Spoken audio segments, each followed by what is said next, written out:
প্রিয় দর্শক, শুভেচ্ছা নেবেন নতুন একটা ভিডিওতে আপনাদের সবাইকে আমন্ত্রণ জানাচ্ছি। এই ভিডিওর উদ্দেশ্য হচ্ছে যে 5ই আগস্ট 2024-এর 5ই আগস্ট, সেটা এবছর 2 বছর পূর্ণ হলো এবং এর মধ্যে অন্তর্বর্তীকালীন সরকারের সময় থেকেই ডক্টর ইউনূস সাহেব দেশটাকে কোথায় নিয়ে গেছে সেটা আপনারা জানেন।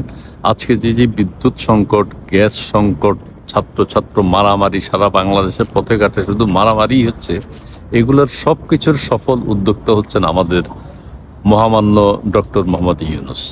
তিনি মবকে উৎসাহিত করেছেন, আপনারা দেখেছেন, জ্বালাও পোড়াও ভাঙচুর সারা দেশে সেটি হচ্ছে, অত্যন্ত সফলতার সাথে হচ্ছে। অত্যন্ত সফলতার সাথে ছাত্রছাত্রীরা আজকে রাস্তাঘাটে মারামারি করে, জাস্ট ক্লাসরুমে মারামারি করে, শিক্ষকদেরকে অপমান করে, একসাথে 3-4টা বিশ্ববিদ্যালয়ে, বেগম রোকেয়া বিশ্ববিদ্যালয়, ঢাকা কলেজ, আলিয়া মাদ্রাসা, জগন্নাথ বিশ্ববিদ্যালয়, সবগুলোতে একযোগে মারামারি চলছে, মানে দ্বিতীয় বছর উদযাপন করা হচ্ছে।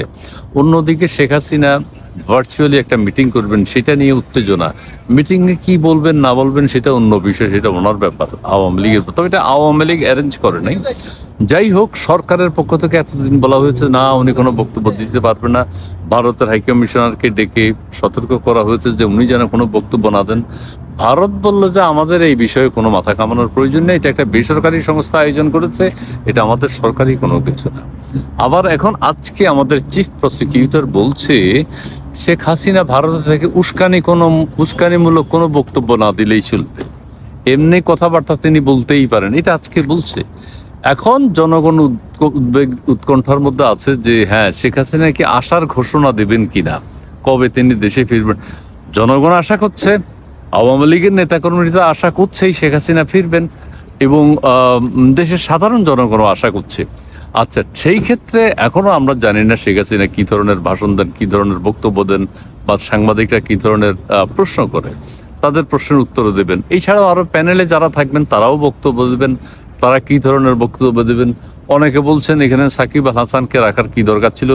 সাকিব আল হাসান আবার ইয়াংদের একটা আইকন, আমাদের ক্রিকেট সেলিব্রিটি, সারা বিশ্বব্যাপী পরিচিত।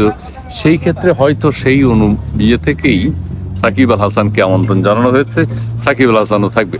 যাই হোক, সবকিছু মিলে আমি যেটি বলতে চাই যে 5 তারিখ সন্ধ্যে 6টা থেকে 7:30 পর্যন্ত একটা অনুষ্ঠান হবে, সেটা নিয়ে দেশবাসী উদ্বিগ্ন, উৎকণ্ঠার মধ্যে আছে। উৎকণ্ঠা না, উদ্বিগ্ন না, মানে এটা দেখার অপেক্ষায় রয়েছে। প্লাস হচ্ছে যে আরেকটি কথা যেটা বলবো যে এই যে 5 তারিখ উপলক্ষে, আবার 5 তারিখ এনসিপি, জামাতে ইসলাম বা বিএনপি তারা কিন্তু অন্য ধরনের আয়োজন করবে, 5 তারিখ উদযাপন করবে। অলরেডি 2 বছর পূর্তি উপলক্ষে আমাদের মহানায়ক ডক্টর মোহাম্মদ ইউনূস, আন্তর্জাতিক খ্যাতি সম্পন্ন, তিনি অলরেডি বানিয়ে দিয়েছেন।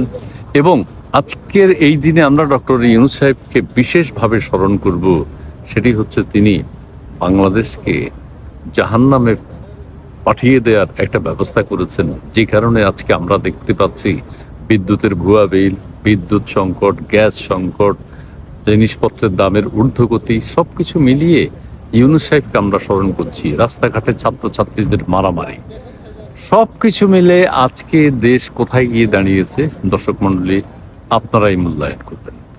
ধন্যবাদ।